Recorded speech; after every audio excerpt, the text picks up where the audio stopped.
오늘은 겸손을 주제로 말씀을 나눠보려고 합니다. 성경에 겸손에 관한 말씀이 참 많이 나오죠. 그 가운데 작은 한 부분만 좀 생각해 보려고 하는데요. 설교를 준비하면서 챗GPT라고 하는 인공지능에게 겸손에 대해서 몇 가지 질문을 해보았습니다. 그에 대한 이 인공지능의 답변들을 정리를 해보면 다음과 같습니다. 첫째로 겸손은 자신의 능력이나 지위나 성과 등을 과대평가하거나 자만하지 않는 것입니다. 즉 자신을 객관적으로 평가하려고 노력하는 사람이 겸손한 사람이다, 그런 말이죠. 이런 사람은 자신의 한계를 인정할 줄 알고 실수에 대해서도 담백하게 인정하면서 책임감을 가지고 스스로를 개선해 나가려고 노력하게 됩니다. 이것이 자신과의 관계에 있어서 겸손을 이해한 내용이 됩니다. 둘째로 겸손은 자신의 신념이나 지향하는 가치를 단단하게 지키면서도 다른 사람을 존중하는 태도다, 이렇게 말을 해주었습니다. 즉 다른 사람들의 의견이나 아이디어에 대해서 귀를 기울여 들을 줄 아는 사람이 겸손한 사람이라는 겁니다. 이런 사람은 다른 사람을 인정하고 대화하고 협력하면서 감사할 줄 아는 삶을 살아가게 된다, 이렇게 말을 해주었습니다. 이것은 타인과의 관계에서 겸손을 이해하는 것이죠. 또 겸손한 사람이 될 수 있는 방법에 대해서도 한번 물어봤거든요. 그랬더니 다음과 같은 방법들을 제시를 해주면서 이것을 습관으로 만들어 보세요, 이렇게 말을 하더라고요. 첫째로 스스로에 대해서 객관적으로 평가해보는 성찰의 연습. 둘째로 끊임없이 배우고 발전하려는 태도. 셋째, 자신이 얻은 성과에 많은 이들의 지원과 협력이 있었음을 인정하고 그들에게 감사하는 태도. 넷째, 다른 사람을 존중하고 그들과 협력하려는 노력. 다섯째로, 겸손한 사람을 찾아서 롤모델로 삼기. 참 훌륭하지 않습니까? 이게 인공지능이 알려준 거예요. 겸손과 관련해서 일반적으로 중요한 말은 거의 다 나온 것 같습니다. 옛날 같으면 이런 가르침을 얻기 위해서는 윤리학 선생님이나 고귀한 인품을 가진 분을 만나서 가르침을 받아야 했습니다. 불과 얼마 전까지만 해도 책을 읽어서 요약을 하거나 인터넷상에서 검색을 해서 방대한 양의 자료들을 일일이 읽고 정리를 해야만 이렇게 알아낼 수 있는 그런 내용들입니다. 하지만 이제는 인공지능에게 적절한 질문을 던지면 어느 정도 정리된 답변이 돌아오기 때문에 시간과 에너지를 참 많이 절약할 수 있게 되었습니다. 우리가 어떤 질문을 할 것인가, 이것이 중요하겠죠. 그런데 이런 얘기를 하면 야, 이제 목사님들 설교 준비하기 편하겠네, 이런 생각을 하시는 분도 있을 수 있죠. 근데 사실 그렇지는 않습니다. 이런 일들이 가능해졌다고 해서 하나님의 말씀을 듣는 일이 저절로 거저먹기로 되는 것은 아닙니다. 하나님의 말씀을 듣는 일은 이런 토대 지식들을 충분히 숙지하면서도 성경 본문과 그리고 우리들이 살아가는 삶의 상황이라고 하는 이 두 종류의 대화 상대를 앞에 두고 아주 치열하게 씨름하는 과정을 필요로 합니다. 그러면 이제부터는 이 AI가 아닌 성경이 우리들에게 들려주는 겸손에 관해 말씀을 나눠보겠습니다. 오늘 구약 본문인 열왕기상 22장은 아합이라는 왕의 시대가 종국을 맡게 되는 이야기를 기록하고 있습니다. 다윗과 솔로몬의 시대에 통일 왕국을 이루었던 이스라엘은 솔로몬의 아들인 르호보암의 대에 이르러서 북왕국 이스라엘과 남왕국 유다로 갈라졌습니다. 그들은 여러 차례의 전쟁을 벌이기도 하면서 갈등하고 경쟁하였는데요. 아합이라는 사람이 북왕국의 왕으로 있던 시절에는 이 이스라엘과 유다 두 왕국 사이에 우호적인 협력의 관계가 만들어졌습니다. 아합의 딸이 유다의 왕이었던 여호사밧의 며느리가 되었거든요.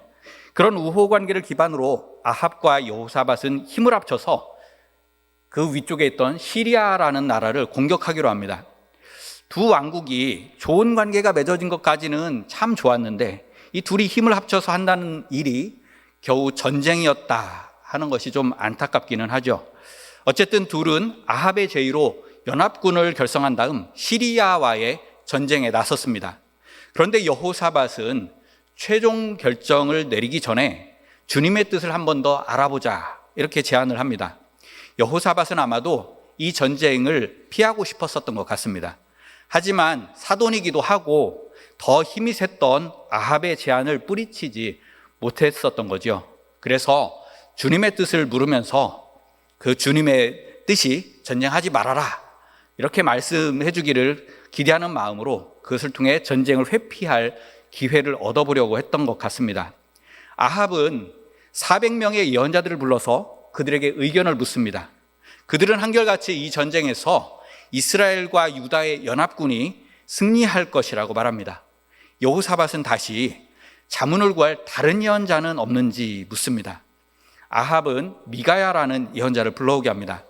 400명의 다른 예언자들과 달리 이 미가야는 이 전쟁을 벌이면 이스라엘과 유다 연합군은 패배할 것이고 아합 왕은 죽게 될 것이다 이렇게 말합니다.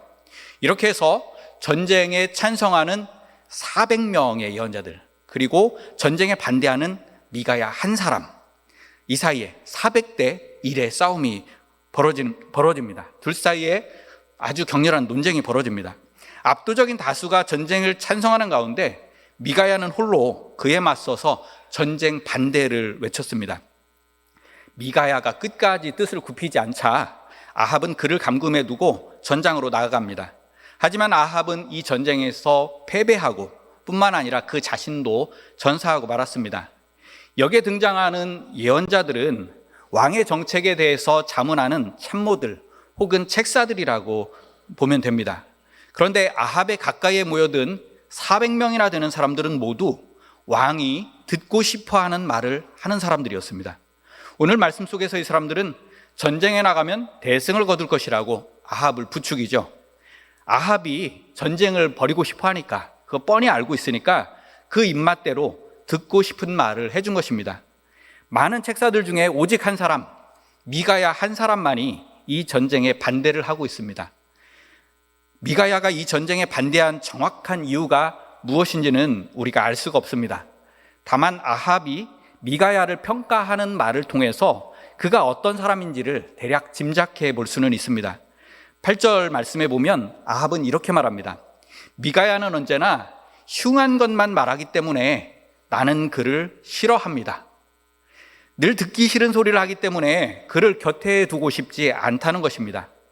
이것을 뒤집어서 생각을 해보면 미가야는 왕에게 미움당하는 것을 감수하면서 소신껏 직언을 하는 사람이었다, 그런 말이죠. 불이익을 무릅쓰면서 쓴소리와 바른 소리를 하는 사람이 이 미가야였던 겁니다. 그런 미가야가 전쟁에 반대를 했다면 거기에는 분명히 그럴 만한 이유가 있었을 것입니다. 반대로 아합은 자신의 귀에 달달한 소리만 들으려고 하는 사람이었습니다. 그래서 쓴소리꾼인 미가야를 꺼려하고 멀리한 겁니다. 자기 귀에 달달한 말만 들으려고 하는 사람에게는 언제나 아첨꾼들만 꼬이게 마련이죠. 아합도 그랬습니다. 달달한 말만 들으려고 하니까 예언자라는 이름으로 모여든 400명이나 되는 사람들이 모두 아첨꾼들이 되어 있습니다. 그렇게 아첨꾼들에게 둘러싸이고 나면 그 다음부터는 쓴소리와 바른 소리라고는 아예 들을 기회조차도 없어지게 되죠. 모두 다 아첨꾼들이 하는 말로만 주변이 가득 채워지게 됩니다. 결국에는 현실을 제대로 볼 줄 아는 눈과 귀를 잃고 나락으로 굴러 떨어질 수밖에 없습니다. 아합이 그런 사람이었던 겁니다. 아합이 만일 쓴소리를 귀담아 들을 줄 알았다면 어땠을까요? 400명의 예언자들이 모두 아합이 듣고 싶어하는 말만 토해내는 일은 없었을 것입니다. 그들도 각자의 양심과 관점에 따라서 최선의 의견을 내기 위해서 노력을 했을 것입니다. 그렇게 허심탄회한 의견 개진과 토론을 통해서 정책 결정을 할 수 있었다면 아합이 무턱대고 객기를 부리면서 전쟁을 벌이지는 않았겠지요.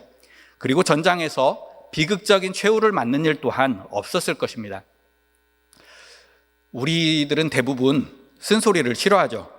쓴소리를 하는 것을 좋아하는 사람은 가끔 있지만 쓴소리를 듣고 싶어하는 사람은 정말 드뭅니다.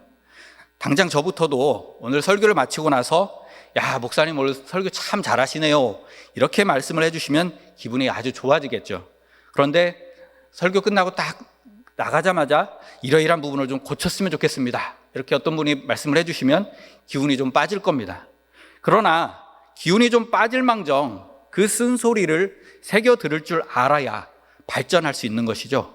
그리고 더 중요한 것은 그 쓴소리를 새겨 들을 줄 알아야 그 약이 되는 소리를 해주는 그 사람이 내 곁에 계속해서 머무를 수가 있는 것입니다. 쓴소리와 바른 소리는 우리 인생에 좋은 약입니다. 이것이 진리라는 것을 모르는 사람은 아무도 없습니다. 그러나 그것을 새겨 들을 줄 아는 사람은 매우 적습니다. 쓴소리와 바른 소리는 겸손하지 않고서는 결코 새겨 들을 수가 없기 때문입니다. 쓴소리와 바른 소리를 달게 들을 줄 아는 것, 그것이 겸손입니다. 이런 겸손에는 생명을 구하는 힘이 있습니다. 오늘 본문 이야기에서 아합이 만일 쓴소리와 바른 소리를 달게 들을 줄 아는 사람이었다면 그는 생명을 건졌을 것입니다. 자기 자신의 생명만이 아니라 그 무모한 전쟁에 끌려나가서 희생당한 수많은 병사들의 생명을 건졌을 것입니다. 겸손한 마음은 이렇게 생명을 구하는 힘이 됩니다. 하늘의 영광을 버리고 종의 모습을 취하신 예수님의 겸손이 우리의 생명을 구했잖아요. 그와 마찬가지로 주님께서는 우리의 겸손을 통해서 또 다른 생명을 구원하는 데도 사용하십니다. 최근 몇 년간 우리는 기후재앙의 시대에 들어서 있음을 뼈저리게 경험하고 있습니다. 기후변화의 여파로 곳곳에서 홍수의 피해, 가뭄과 열사의 피해, 혹한의 피해가 번갈아 일어나고 있습니다. 지난 여름에는 우리나라에 닥친 홍수로 오송 지하차도 참사를 비롯해서 많은 생명들을 잃어야 했죠. 그리고 지난 9월 11일 리비아에 쏟아진 대홍수는 1만 명 이상의 생명을 앗아갔습니다. 이러한 기후재앙들은 인류의 과도한 개발과 과도한 소비 문화로 인해 만들어진 온난화의 결과물입니다. 이러한 현상들은 지구 생태계가 우리 인류에게 보내는 쓴소리입니다. 이대로 가다가는 다 같이 죽는다고 경보음을 울려주는 것입니다. 우리는 이 쓴소리를 깊이 새겨 들을 수 있어야 합니다. 그래서 욕심은 좀 줄이고 생태적인 삶으로 삶의 방식을 바꿔나가야 합니다. 화면에 보시는 거는 우리 파란 하늘 어린이집 앞에 붙어있는 캠페인 현수막이에요. 우리 파란 하늘 어린이집 어린이들도 이렇게 바꾸겠다고 다짐하고 있습니다. 그래야만 지구 생태계를 지킬 수가 있고 우리 자신과 후손들의 생명을 구할 수가 있습니다. 우리가 이 쓴소리를 들을 줄 아는 겸손을 배우는 것이 지구 생태계의 생명과도 연결되어 있는 것입니다. 오늘 신약의 본문으로 가서 보면은요, 겸손에 관한 또 다른 말씀을 들려줍니다. 갈릴리 지역에서 주로 활동하시던 예수님이 두로 지역으로 가셨습니다. 두로는 이방인 지역이었습니다. 아마도 잠시 쉼의 시간을 갖기 위해서 그곳으로 가셨던 것 같습니다. 그런데 한 그리스인 여자가 찾아와서 예수님의 그 쉼을 방해합니다. 귀신에게 사로잡혀 고생하는 딸을 고쳐달라는 것이었습니다. 그런데 예수님은 그 여자의 간청을 냉정하게 거절합니다. 자녀들의 음식을 개들에게 줄 수는 없다는 것이었습니다. 이 그리스 여인과 그 여자의 딸을 개로 지칭한 것입니다. 우리 문화에서나 유대 문화에서나 사람을 개로 표현할 때는 대단한 경멸의 말이 됩니다. 유대인들은 유대인이 아닌 사람들을 이방인이라고 부르죠. 이 이방인이라는 말은 우리말에 오랑캐라는 말처럼 굉장한 경멸과 혐오와 증오를 담은 표현입니다. 그런데 그것으로도 성에 차지 않아서 그 이방인들을 더욱 멸시하려고 사용한 말이 개라는 말이었습니다. 특히 그리스 사람들은 유대인들이 가장 혐오하고 증오하는 사람들이었습니다. 우리와 일본 사이의 관계처럼 그리스 사람들과 유대인들 사이에도 역사적인 원한이 맺혀 있었기 때문입니다. 하지만 그렇다 손 치더라도 다른 누구도 아닌 예수님이 이 가련한 여인과 그 딸을 개 취급을 하다니, 이거 참 기가 막힐 노릇이 아닙니까? 누군가는 이 모습을 보고 예수님 정말 실망이에요, 이렇게 말하면서 시험에 들만도 한 그런 장면이죠. 예수님은 왜 이러시는 걸까요? 이 말씀을 오해하지 않기 위해서는 문맥을 좀 더 살펴보아야 합니다. 오늘 말씀의 바로 앞장면에서 예수님은 율법학자들과 논쟁을 하였습니다. 그들은 예루살렘에서 내려온 율법학자들이었습니다. 갈릴리 지역의 율법학자들이 예수님을 감당하지 못하자 훨씬 짱짱한 실력을 가진 예루살렘의 율법학자들이 예수님을 상대하러 내려왔던 것입니다.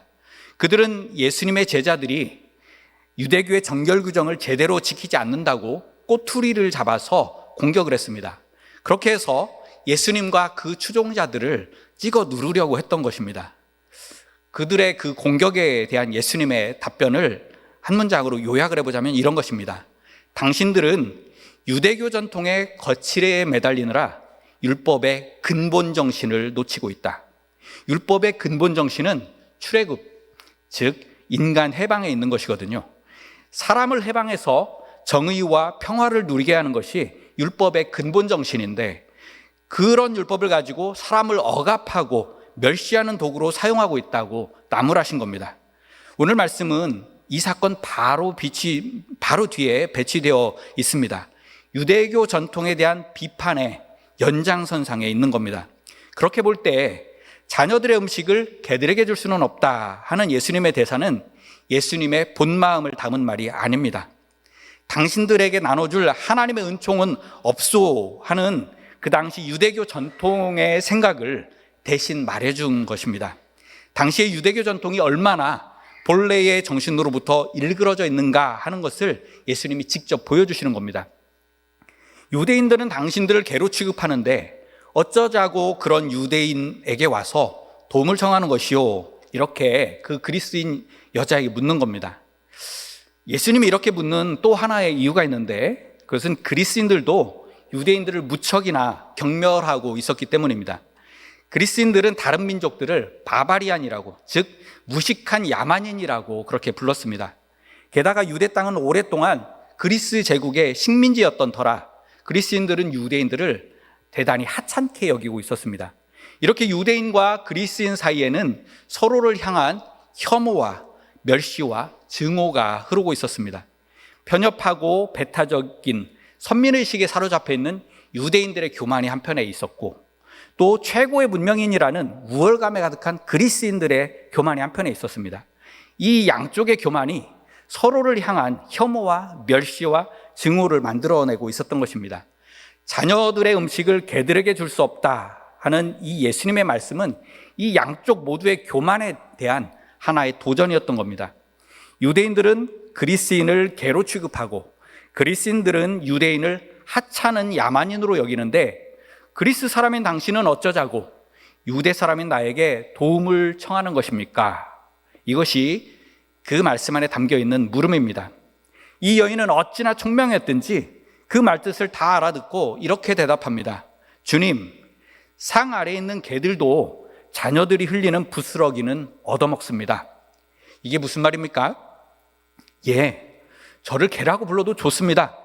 아니, 내가 진짜 개가 되어도 좋습니다. 진짜 개라고 할지라도 그 주인의 음식을 먹고 사는 거 아닙니까? 그러니 제 딸만은 제발 좀 고쳐주십시오.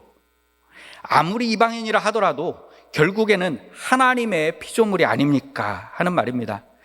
이게 참 눈물 나는 말이죠. 이 여인에게는 지금 아픈 딸이 있습니다.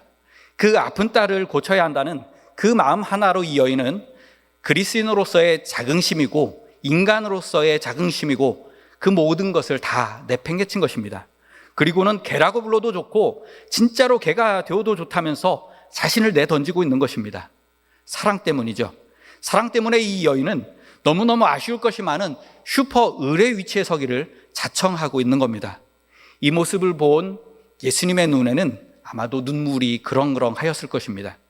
딸을 위해 개가 되어도 좋다며 엎드리는 그 모습이 곧 예수님의 마음이었기 때문입니다. 하나님 자신인 그분이 스스로를 비워서 연약한 인간의 모습으로 찾아오신 분이 예수님이시잖아요.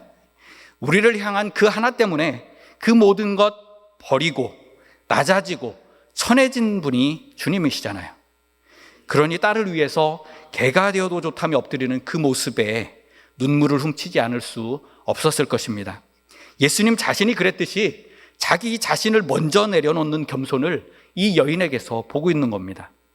아픈 딸에 대한 사랑으로 이 여인은 자신 쪽의 모든 장벽을 다 허물고 겸손히 엎드렸습니다.